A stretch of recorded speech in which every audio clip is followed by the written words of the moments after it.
Captain's log, stardate 6134.6. The mysterious time slowdown we're experiencing has affected not only every crew member on board, but all the Enterprise's instruments and computer banks. It's as if time itself were winding down, and us with it.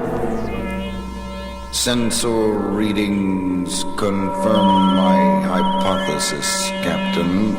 The slowdown phenomena did not initiate until we came within 3 light years of that peculiar high-density energy field directly ahead. Shut down all warp engines, Mr. Sulu. I want 0 acceleration. Stand by on impulse power. Shutting down engines now, Captain. Spock. Fascinating. The time slowdown seems to have leveled itself the moment we stopped approaching the energy field. For the moment, at least, things are getting no slower. That's all I wanted to know. Mr. Chekhov, bring us around to 134.8 degrees on full impulse power. I want to put at least 10 light years between us and that energy field. Aye, sir. As soon as we began moving in another direction, the slowdown effect started reversing itself, and in moments the crew and the instruments aboard the Enterprise were back to normal, just in time to face a problem of a different nature. Alien vessel moving along our starboard at warp 3, Captain. Very well, Mr. Sulu. Shift over to warp 1 and remain on this course. Lieutenant Uhura, open all hailing frequencies. I'm trying, sir. Let's see what our shadow looks like. Activate the screen. Screen on, Captain. What do you make of it, Spock? Curious. Although I'm not familiar with the design of the vessel, I would most certainly say those markings on its hull suggest we're being flanked by a warship. Message from the alien craft coming through now, sir. Attention, enemy unit. This is Conrack speaking. Surrender your vessel at once or face annihilation. You do not have long to decide. End of transmission, sir. What was that you were saying about a warship, Spock? Perhaps this other ship believes we are responsible for the time slowdown. That would certainly explain their hostility. They certainly don't feel like explaining it. Damage report. One of our shields is buckling. Moderate casualties in decks 35 to 38. Warp engines holding steady. Arm photon torpedoes, Mr. Chekhov. Photon torpedoes armed and ready, sir. Very well. Bring us about to 25.5 degrees, Mr. Sulu, and we'll be in position to... A moment, Captain. Something strange on my sensors. Report, Spock. Although the dimensions of their warship are even larger than the Enterprise, sensors indicate only 2 beings aboard. 2? Is that possible? Possible or not, it is a fact, Captain. I would suggest it might be wiser to... I'm way ahead of you, Spock. Transporter room. Scotty, are you still there? Aye, Captain. I just finished repairing her. Fine. Scotty, I want you to lock on to 2 life forms aboard that alien ship. Spock is feeding the coordinates to you now. Aye, Captain. The figures are coming over loud and clear. I'm activating the transporter now. Be careful, Scotty. Spock and I are on our way. A moment later, 2 shimmering figures appeared in the transporter dock.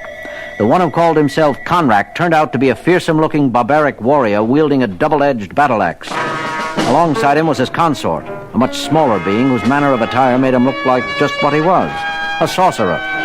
But by the time Spock and I reached the transporter room, Conrack had already destroyed half of it.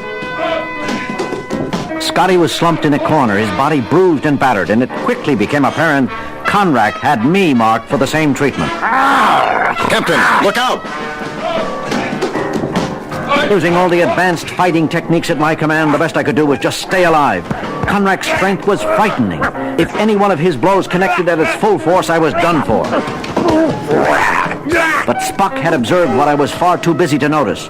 All during the fight, Conrack's consort stood absolutely still, his hands rubbing his temples methodically, almost as if he were casting a spell. Acting on pure logic, Spock made an assumption, and he was right. Suddenly, the course of the battle changed. Conrac's unbelievable strength was quickly reduced to the level of a normal man. Now I had the advantage and the superior fighting skills. Enough! You have done the impossible. You have beaten me, Captain Kirk. Not so impossible, actually. I simply applied a Vulcan nerve pinch to your consort and caused him to pass out. Spock, I suppose I should say thank you, but I don't understand. Everything didn't become clear until we gathered in sickbay a few minutes later, and Dr. McCoy finished examining our pair of invaders. You want to repeat what you just said, Bones? It was very simple, Jim. The little fella... The name is Klee. Sorry, friend. Klee here is an honest-to-goodness sorcerer, to put it bluntly. The peculiar power running through his body defies all analysis. For lack of a better word, I'd have to call the end product of these collective energies inside him magic. Magic? I conjectured something of that nature during your fight with Conrack, Captain. It seems Klee was casting a magic spell to give Conrack an incredible degree of strength. Up until now, Conrack had remained somber and silent, but that was before a report from the bridge came over the intercom. Sulu here, Captain. You told me to report any change in the status of the time slowdown area. Yes, Sulu. Well, sir, it's moved. A full 3,000 kilometers since our first sighting of it. Fascinating. Yes, it moves. It has its own orbit. Conrack, tell us what you know about this thing. Our people call it the Gola, and its far-flung orbit through this part of the galaxy brings it in range of our planet at regular intervals. A more terrible fate for any world I could not imagine. I don't get it. Just what does this Gola do? Think about it, Doctor. You saw what the time slowdown did to us in just a brief interval. Now imagine an entire planet caught in its stagnating influence for centuries at a time. Now I see. Scientific progress, cultural advances, even your people's thinking processes. It would all slow down to a crawl. Correct, Captain. Klee tells me our civilization is the same age as yours. Yet while your people explore the galaxy in starships, mine are still dressed as barbarians. But your warship. Conceived and powered by sorcery, McCoy. Not science. If it weren't for Klee's wizardry, we could never have attempted this mission. You came to destroy the Gola. By any means we could, even if it meant sacrificing ourselves. I wrongly made the assumption your vessel was controlling the Gola, and for the attack I am truly sorry. Captain's log supplemental. Conrack and Klee were sincere. Their entire race was counting on them to wipe out the menace that had held their culture locked in a standstill for centuries. And now they had the help of a starship. Phasers armed and ready, Chekhov? Armed and ready, sir. Let's hope they do more good against the Gola than the photon torpedoes just did. Fire! 3 direct hits, but sensors show absolutely no effect. Your weapons are formidable, Kirk, but the Gola seems to know no weakness. Incredible. Conjecture, Spock? I may just be an old country doctor myself, but I'd say the Gola was warping time all around him, making our phasers and photons detonate either in the past or future instead of the here and now. I'm impressed, Doctor. For a mind of your caliber, that is an amazingly accurate assessment. Spock, you can take your Vulcan mind Gentlemen, I suggest we concentrate on the disturbance at hand. Not merely a disturbance, Captain. It is now an enemy. Spock, what are you saying? The Gola is now coming directly toward us. We attacked, and now it's retaliating. That, I maintain, is an irrefutable indication of intelligence. The Gola is a living entity. Well, I'll be... As usual, Spock's logic was faultless and absolutely correct. But this revelation changed our situation dramatically.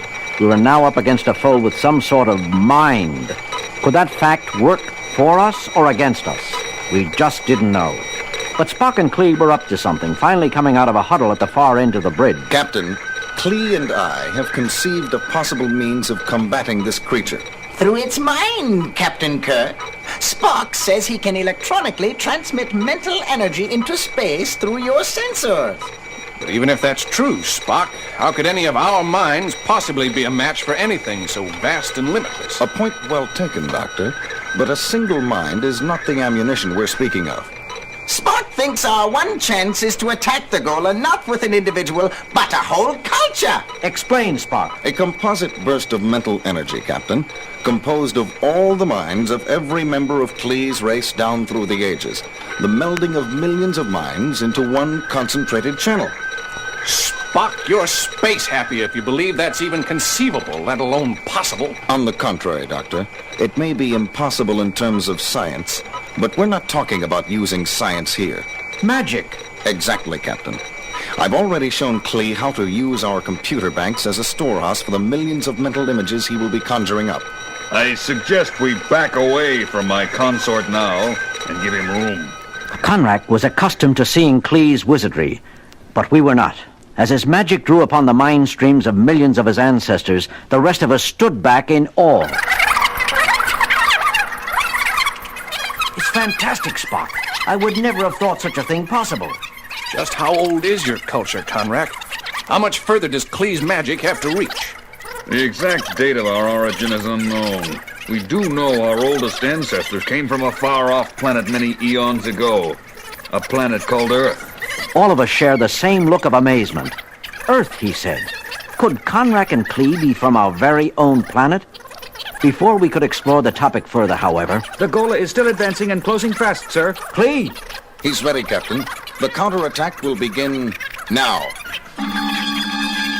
Klee's hands were gripped around the terminals of the sensor panel. His entire body was surrounded by a shimmering aura as he transmitted an incalculable energy charge through space, composed of millions of separate mental bursts, the sum total force of Klee's entire culture down through the ages. Report, Sulu. The Gola's charge is slowing, but it isn't stopping him, sir. He's still coming. In heaven's name, it's not enough. It's just not enough. I am afraid our race was not old enough, Captain. Our culture's history has not amassed enough mind power to overcome the Gola's sheer mental strength. Spock! What the blazes is he doing? He's grabbing the terminals of the sensor panel. He is glowing with the same shimmering aura that enveloped Klee. Oh my God! I understand! We all did. Spock was picking up where Klee left off, using what was left of the magic spell to force feed his culture into the sensors. I admire your first officer's courage, Kirk, but how can he hope to succeed where my consort failed? The Vulcan race is one of the oldest in the galaxy, Conrack. Odds are it's far older than your race or ours. That's right, now that I think of it. Vulcan history goes back so far, Spock will have billions of more mind streams to draw from. Look, I think Spock's reached his limit. He must stop. Too much mental energy will kill him. Then it happened. All at once, Spock released the sum total of Vulcan mental energy amassed through millions of years, transmitted through our sensors in one massive charge. And although the invisible charge did not show up on our screens, the result did. Look! Spock's done it! The Gola is backing away! It's trying to flee, but it's slowing down! I believe that last energy burst paralyzed it. That is correct, Conrack. Spock, you're all right? Somewhat exhausted, but feeling satisfactory, Captain. And you, Klee? I'm fine. Now that I know we've finally beaten the scourge of our race. Now that we've got the Gola where we want it, what do we do with the blasted thing? I am addressing that problem at this very moment, Doctor. Explain, Spock. In transmitting that mental burst to the Gola, I came in contact with its mental center, Captain. What we would call its mind. I have just completed a circuit that will allow all of us to hear what it is thinking at this moment. Incredible. I never could have guessed such a thing. Spock, that sounds like the crying of a baby. Very astute, Doctor. Gentlemen, Gola is a mere infant. Not a baby in the human sense of the word, but a baby nevertheless. It was spawned in the heart of a star sun millions of light years away, and its far-reaching orbit has really been a methodical search for its parent. The sun that spawned it. Yes, Conrack. The fearsome menace your people dreaded is merely a child lost in the stars. Our job now is to locate its home. Captain's log, Stardate 6453.2. After using a long-range tractor beam to pull Gola behind us for several days, we finally released it moments ago. As we orbited the star sun, Spock's calculations had pinpointed as the parent. All of us watched the screen in eager anticipation. Instruments show the Gola is now stationary in the core of the star sun, Captain. Thank you, Mr. Sulu. I think it's safe to say the baby is home. Well, Spock, I've got to hand it to you. As a galactic babysitter, you're not half bad. See you all later. Spock, about Conrack and Klee, something bothers me. Captain, we returned them to their home planet. With Gola gone, they'll begin to progress normally now. I don't see a problem. That part about them coming from a planet called Earth. I can't help wondering if it was our Earth. But there are no historical records of an ancient civilization vanishing from Earth that long ago. Curious. When I took over from Klee at the sensors, I picked up brief mental images of his very first ancestors. They were evacuating a sinking continent in spaceships. Spock! Tell me, Captain, isn't there an old Earth legend about a civilization that sank beneath the sea called Atlantis? Atlantis? Mr. Spock, would you be surprised if you just solved one of the greatest mysteries on Earth of all time? Surprised? Hardly, Captain. Somewhat pleased, perhaps.